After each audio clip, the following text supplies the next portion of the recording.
Jack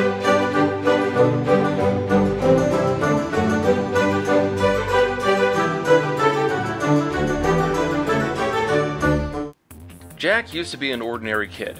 He hated school, he loved video games, and his favorite escape from home was a hole-in-the-wall diner with greasy pizza and ancient arcade consoles. But all of that changed when the Death Lords attacked. Jack managed to get off-world with the help of the cute girl from class that he has a crush on. Turns out she's an alien princess, working tirelessly to find an ancient weapon to wipe out the Death Lords once and for all, and now she needs Jack's help to accomplish it. Jack troubles the stars in the most advanced spaceship in the universe, with a colorful cast of aliens joining him for the ride. This is no video game anymore. Earthman Jack vs. the Ghost Planet is the first in a series of young adult sci-fi books, written by Matthew Kaddish and was published in 2014. And just a small side note, but not only is Mr. Kaddish a fan of my show, he also had me on a roundtable discussion about the City of Bones movie. Link in the description, go check him out. Jack starts out as an average teenage slacker, hanging out either in the arcade or in detention. The sudden invasion by the Death Lords forced Jack to jump into action, even when he wasn't ready. Now, I like a good unwilling hero story, and Jack managed to fill that role quite well. He complained, but not to the point where he got whiny. He often got upset, but that didn't stop him from doing the right thing.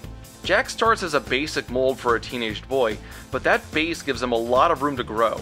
Through this book, he's put up against extremely trying circumstances, including a prison full of zombies, unkillable robots, and a race to stop the most powerful galactic armada in the history of the universe. Jack comes off as realistic for the story, and has to work through his problems, usually by thinking his way through or by working with others in a fight, because he's not an experienced fighter at all. I am glad though that he's not treated as some child of prophecy. The book even explains that his role could have been filled by any human, he just happened to be in the right place at the right time. There were a few moments where it felt like someone hit the easy button for him, like early on when he quickly outsmarted a bully in the cafeteria, but he still has to work for most of his solutions and is an enjoyable protagonist. But what is a good hero without a good villain? The Death Lords are an army of nanobots that form together into sentient robots, armed with deadly lasers, spaceships that need to be measured in kilometers, the ability to regenerate from almost any attack, and a religious fervor to their mission of wiping out organic life from the universe. The stakes of fighting the Death Lords are set really high, but not so high that beating them feels like a Deus Ex Machina. Our heroes need to outthink the deadly robots, and they struggle to stay one step ahead of them. Being a fledgling hero is tough enough. Having an unkillable monster robot chasing after you makes it so much worse. The other characters are a lot of fun and have a lot of variety among them, promising a lot of fun in future adventures. Foremost is Anna, princess of a race of aliens known as Regals. She's brave and more determined than anyone else to stop the Death Lords, having witnessed the destruction of her planet and the murder of her parents. While something of a love interest for Jack, she alone is able to interact with the technology left behind by the Ancients, a race of aliens who fought against the Death Lords to their last. Accompanying her is Professor Green and Mr. Shepard, better known as Paragon Shepard. He's one of the best warriors in the universe, willing to teach Jack how to fight using quantum physics as a weapon. While the book tries to explain quantum physics as a quantifiable element in combat, it's basically magic. A gross oversimplification of the process from the book is that if something exists within the universe, then Paragons can summon it. And let me tell you, Shepard can summon some impressive things. There are plenty of others who also fill out the ship's crew, like Scallywag the Pirate, Grom the Stoic Warrior, or Captain Gannix, a surviving member of the Regal's Royal Guard, leading a small band of soldiers through an unwinnable war. My favorite was probably Hecubus, the mad robot who routinely proclaimed himself as the greatest evil genius in all the 8 star systems.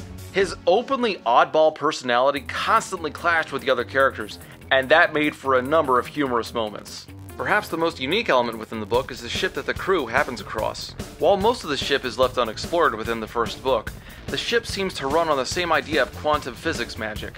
Whatever Jack needs, the ship is able to conjure, assuming it has enough energy. The first thing that came to mind while I was reading this is that the ship was basically like living inside the Room of Requirement from Harry Potter. Need a med bay? Down the hall and to the right.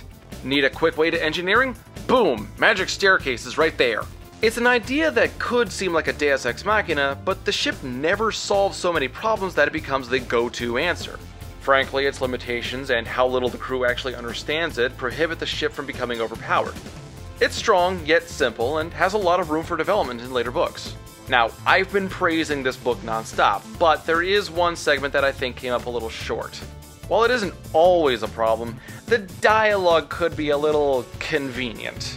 You know when you write the script for an argument in your head against that guy at school or work that you really hate? And realism be damned, but you have a witty retort for every single thing they say?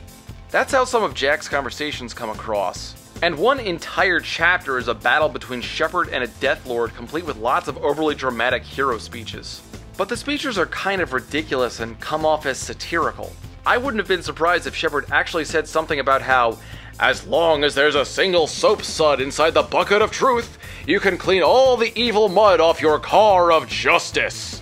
Or something like that. The dialogue wasn't always that bad, and sometimes could be rather amusing. It was just sometimes a little schlocky. Overall, Earthman Jack vs. the Ghost Planet is pretty good. Not a bad time to be had for sure. The characters are fun, the danger is very real, and I can't wait to see where the next adventure goes. I am definitely going to have to buy more books in this series. I will say that the book is a bit lengthy for a young adult novel, but it's told well and carries a good pace all the way through. Audiences of all ages can enjoy it. So, have you read the book? What did you think? If not, do you want to read it now? Whatever your thoughts, comment below and stay tuned for more.